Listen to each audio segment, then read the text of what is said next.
ধৈর্য রিলেটেড কিছু ঘটনা তোমাদের সাথে আজকে আমি শেয়ার করতে যাচ্ছি এই ভিডিওতে। প্রথম ঘটনাটা হচ্ছে একজন আলেমের। তো সিরিয়ার একজন আলেম, তো এই আলেম একটা মসজিদ নির্মাণ করবেন। তো মসজিদের অনেক খরচ, তো অনেক অনেক টাকা দরকার। এতগুলা টাকা তার একার পক্ষে সম্ভব না। তো তোমরা জানো তো, যখন কোনো মসজিদ নির্মাণ করা হয় তখন কি করে, লোকজন সবার কাছে হাত পাতে, তারপর সে চাঁদা তুলে, তো এইভাবে টাকাগুলা ম্যানেজ করে। তো ওই আলেম কি করছেন, তো বড় লোক মানুষগুলোর কাছে, যারা ধনী এলাকার, তাদের কাছে গেছেন। তো যাওয়ার পরে তাদের কাছে হাত পাতছেন।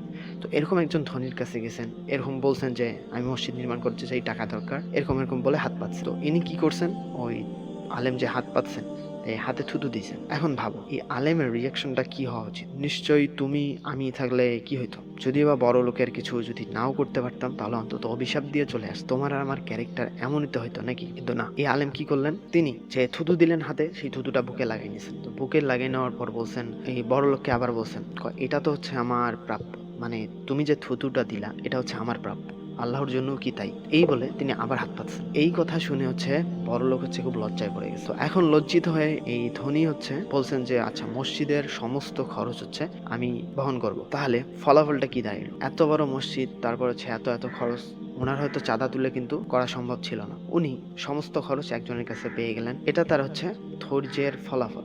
তিনি যে ধৈর্য ধারণ করছেন, রিয়াকশন দেননি, তার হাতে যে থুতু দেওয়া হয়েছে, রিয়াকশন দেননি, সেটার হচ্ছে এটার ফলাফল। আরেকজনের ঘটনা শেয়ার করতেছি।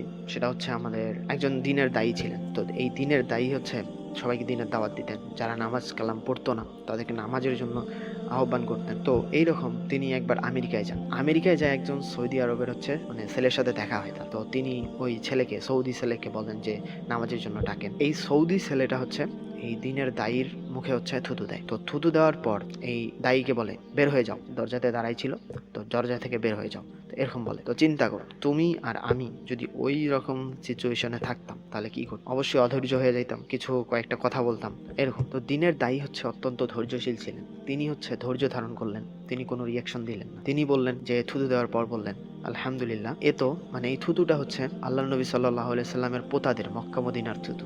এই বলে হচ্ছে তিনি মুখে মেখে নিলেন থুতুটা। তো এই কথা শুনে হচ্ছে সৌদির মনে হচ্ছে নাটকীয় পরিবর্তন দেখা দিল। তো সৌদি বললেন যে ভাই, রাগের বসে হচ্ছে আমি এরকম কাজ করে ফেলছি, আমাকে মাফ করে দেন। তো এই দিনের দায়িত্ব ছিলেন অত্যন্ত চালাক, তিনি তো এত সহজে মাফ করবেন না। তো তিনি বললেন, তোমাকে মাফ করবো একটা শর্তে, তুমি যদি আমার সাথে মসজিদে যাও, সালাত আদায় করো, তারপরে তোমাকে মাফ করবো। তো এখন কি করার, এখন এই সৌদি গেলেন, সালাত আদায় করলেন। তো এই দুইটা ঘটনার পিছনে হচ্ছে যেটা রিলেটেড, সেটা হচ্ছে আমাদের ধৈর্য।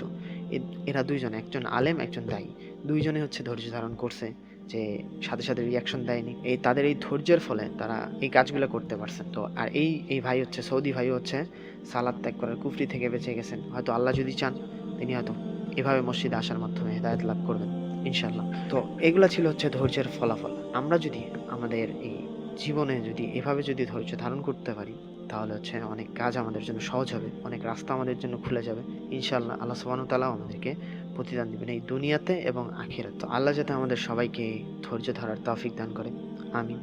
আসসালামু আলাইকুম রহমতুল্লাহ।